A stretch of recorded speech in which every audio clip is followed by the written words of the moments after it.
bonjour. Je suis le professeur Bougrida, chef de service de physiologie clinique et des explorations fonctionnelles du CHU Pembedis de Constantine. Je suis professeur en physiologie et somnologue qui s'occupe des pathologies du sommeil. Dans le service de physiologie clinique et des explorations fonctionnelles est composé de 7 unités, dans l'unité du sommeil, mais il y en a d'autres qui sont aussi importantes, telles que l'exploration fonctionnelle cardiovasculaire et de l'effort, ou bien de l'exercice musculaire. Là, on fait des épreuves d'effort pour les malades et les sportifs. L'exploration fonctionnelle respiratoire, donc là, on fait la spirométrie, plétismographie, gazométrie, exploration de la membrane alvéolo-capillaire et du sommeil, exploration de la pathologie du sommeil. Nous avons aussi une unité d'exploration neuromusculaire où on fait l'EEG et l'EMG et une unité de réhabilitation des maladies chroniques. Donc c'est le traitement des maladies chroniques, traitement non pharmacologique des maladies chroniques. Nous avons aussi une unité de nutrition et d'obésité. On s'occupe aussi de l'obésité, du suivi des obèses. On leur propose des régimes alimentaires, de l'activité physique et une unité de biologie moléculaire pour faire de la recherche parce qu'on est aussi versé vers la recherche. Et quel est l'état des lieux des pathologies du sommeil en Algérie, professeur? Très bien, c'est une très bonne question. Le sommeil pose actuellement, il y a beaucoup de maladies qui surviennent pendant le sommeil. Malheureusement, ces maladies du sommeil ne sont pas correctement prises en charge jusqu'à ce jour en Algérie parce qu'il y a très peu de centres qui s'occupent du sommeil et des maladies du sommeil.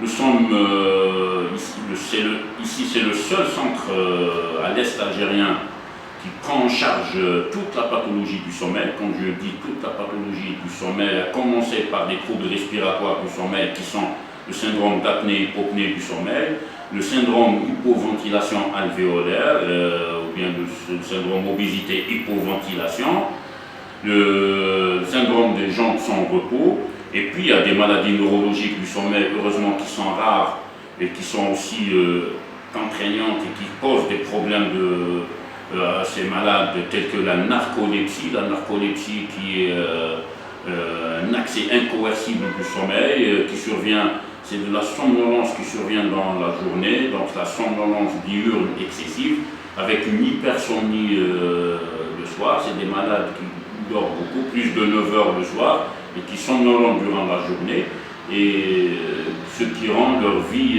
active très réduite par rapport à ce sommeil qui survient durant la journée. Nous avons une maladie heureusement rare, presque 1 pour 3000. Nous avons qui suivent chez nous au moins une vingtaine de malades. Malheureusement, c'est une pathologie qui n'est pas prise en charge ailleurs en Algérie. On est les seuls parce que nous sommes maintenant un centre hyper spécialisé dans les maladies du sommeil, mais on aspire à être un centre de référence. Il y a aussi l'hypersomnolence idiopathique. Il y a des parasomnies, où on reçoit aussi des malades, des parasomnies comme le somnambulisme, comme les terreurs de nuit, les cauchemars, le bruxisme, tout ça, ça fait partie des parasomnies. Personne ne les prend en charge aussi, on a quelques malades. Et il y a l'insomnie qui est prise en charge à cheval entre les psychiatres et nous. On leur fait, nous, des enregistrements pour confirmer l'insomnie par un enregistrement polysomnographique. Donc, grosso modo, nous, on a développé le sommeil à partir de 2012, on a fait des formations à l'étranger et actuellement on s'occupe de toute la pathologie du sommeil par rapport aux autres centres qui ne s'occupent que de la pathologie respiratoire du sommeil.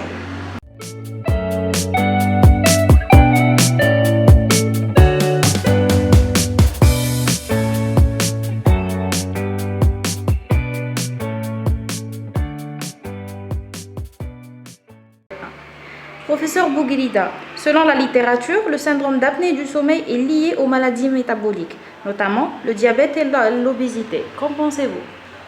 Oui, c'est vrai. parmi les facteurs de risque d'avoir un syndrome d'apnée-hypopnée du sommeil, c'est l'obésité. Bon, il y a d'autres facteurs de risque, l'obésité et toutes les maladies métaboliques, comme le diabète, surtout le diabète de type 2, parce que les deux ont une épidémiologie croisée.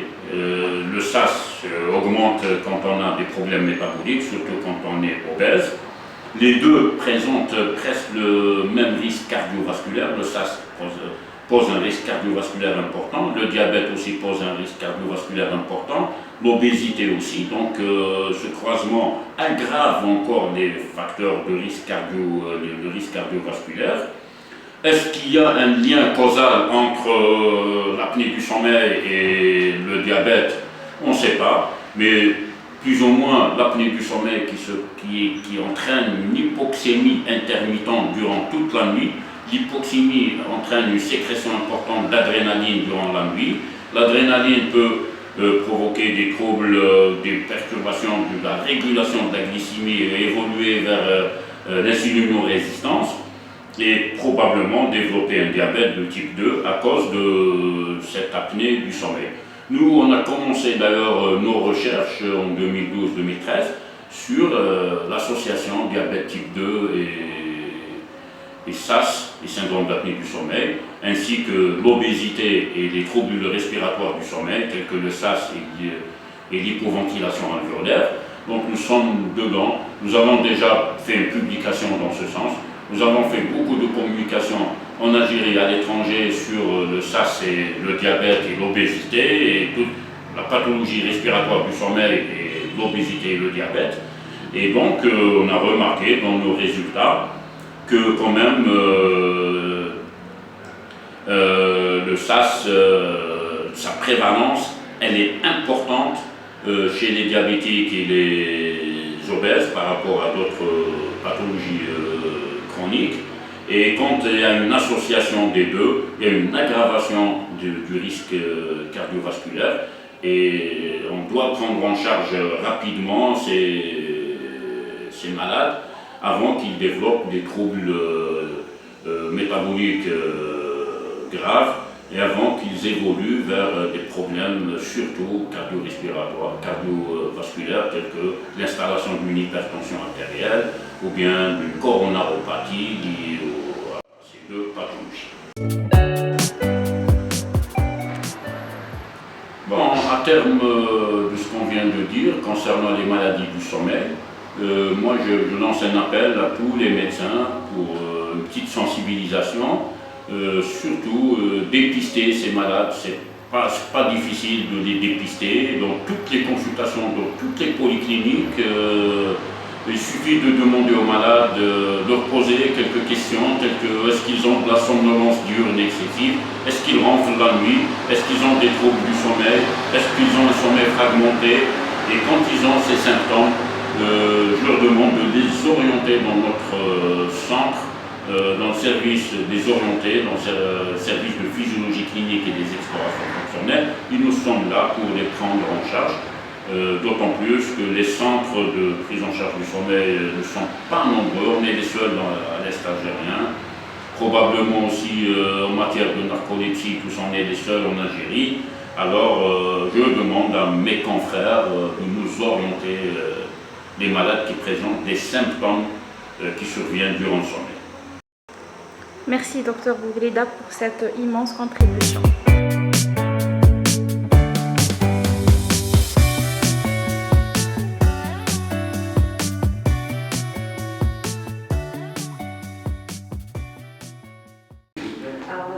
Bonjour, nous sommes dans la salle où se passe l'enregistrement polysomnographique. Voici un montage d'un enregistrement polysomnographique qui est réalisé en une nuit, passée à l'hôpital par le patient. Alors l'équipe médicale dispose de nombreuses électrodes placées dans différentes régions chez le patient et qui permettent d'enregistrer différentes variables physiologiques, à savoir l'activité électrique du cerveau par un électroencéphalogramme, placé dans différentes régions du cerveau. Également un électro-oculogramme, droite et gauche. Aussi, ça enregistre l'activité musculaire par un EMG, par exemple le montonnier, j'en aussi. Ça enregistre aussi le débit respiratoire grâce à ces lunettes nasales, la saturation et aussi l'activité cardiaque du patient. Voilà.